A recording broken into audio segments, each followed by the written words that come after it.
But যদি তুমি breakup থেকে মুভ অন করতে চাও, প্রথম যে জিনিসটা দরকার সেটা হলো অ্যাকসেপ্টেন্স, যে আমি অ্যাকসেপ্ট করলাম যে সে আমার লাইফে আর নাই, বা সে আমার লাইফে কখনো থাকবে না, আগামীতেও কখনো আসবে না।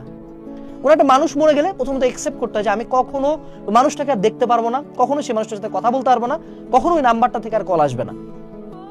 That is the first part of moving on, that is the first part of finding piece, acceptance. এখন যদি আমার অ্যাকসেপ্টেন্স না আসে, আমি কখনো বুয়েটের এই কষ্ট থেকে বের হইতে পারবো না। আমি যদি প্রতিবার আঙ্গুলগুলো একদিকে দিয়ে রাখি, বোর্ডের দোষ, সরকারের দোষ, এর দোষ, ওর দোষ, টিচারের দোষ, ভাইয়ার দোষ, সবার দোষ, আমার কোনো দোষ নাই। আচ্ছা, ধরে নাও কুমিল্লা যশোর বাজে কোশ্চেন করে, ধরে নাও দিনাজপুর বোর্ড বাজে কোশ্চেন করে, বাট স্টিল দিনাজপুর থেকে বছর বুয়েটে পরীক্ষা দিবে না, কুমিল্লা থেকে পরীক্ষা দিবে না, যশোর থেকে দিবে না। ধরে নাও এবছর আইসিটির কোশ্চেন খুব বাজে হয়েছে, স্টিল কিছু মানুষজন ভালো করছে না, স্টিল 69% মানুষজন পাস করে গেছে, স্টিল 1 লাখের উপরে মানুষজন জিপিএ পেয়ে গেছে, প্রায় 1 লাখের কাছাকাছি মানুষজন জিপিএ পেয়েছে, রাইট? প্রায় 1 লাখ। তুমি কেন পাইলা না? সো যখন তুমি অন্য কাউকে দোষ দিবা, এই অন্য কেউ দোষ অ্যাকসেপ্ট করবে না। বোর্ডকে আসে বিবৃতি দিছে না, আমরা সরি, আসলে বোর্ড ওয়াইজ কোশ্চেন এক করতে হইতো, এটার জন্য অনেকে বুয়েটে পরীক্ষা দিতে পারে না, উই আর রিয়েলি সরি, এটা তুমি পাচ্ছ না। বিষয়টা কিরকম জানো? একটা খুনি যে তোমাকে খুন করছে, তাকে বারবার বলে এই তুই খুন করলি কেন, এই তুই আমাকে মারলি কেন, এই তুই ও তো কোনো খারাপ লাগে না দেখি তোমার মারি দিছে। অর্থাৎ যে তোমার কাছে অন্যায় করছে তার কাছে যে তুমি বলছো তুই অন্যায় করছিস, তুই স্বীকার কর, তুমি জানো ও তো স্বীকার করবে না, তোমার পেন এটা বাড়ে।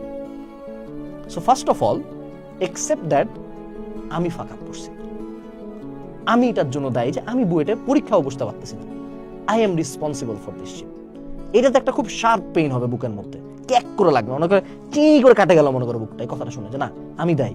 হয়তো এই ভিডিওটা যে দেখতেছো তার অলরেডি চোখ ভিজে আসছে, but after this pain you will feel হালকা, you will feel very light. দেখো কোন জায়গায় যেন একটা হালকা লাগতেছে, মাথা থেকে অনেক কিছু নামে গেল, অ্যাকসেপ্ট করছি যে I fucked up, I am the reason আমি বুয়েটে পড়তে পারতেছি না, পরীক্ষাও দিতে পারতেছি না। আমি নিজের ক্ষেত্রে যে আমার যে বুয়েটে যে ঘটনা ঘটছে, আই অ্যাকসেপ্ট যে আই ফাকড আপ, খুব বুলশিট কিছু ডিসিশন নিয়েছিলাম যেটা এখন বুঝি, রিগ্রেট করি, প্রতি সেকেন্ডে রিগ্রেট করি, বাট যতক্ষণে ওখান থেকে সরে আসছি ততক্ষণ নট ইনাফ ছিল। এই যে অ্যাকসেপ্টেন্সটা তোমাকে লাইফে মুভ অন করতে হেল্প করবে। অ্যাকসেপ্ট করো তুমি বুয়েটে পরীক্ষা দিতে কখনোই পারবা না, বুয়েটে কখনোই তুমি পড়তে পারবা না, এবং এটার জন্য দায়ী তুমি। বাকিদের দোষ আছে, সবার দোষ আছে, ইয়েস, এভরিওয়ান ইজ রেসপন্সিবল, সবচেয়ে বেশি রেসপন্সিবল তুমি।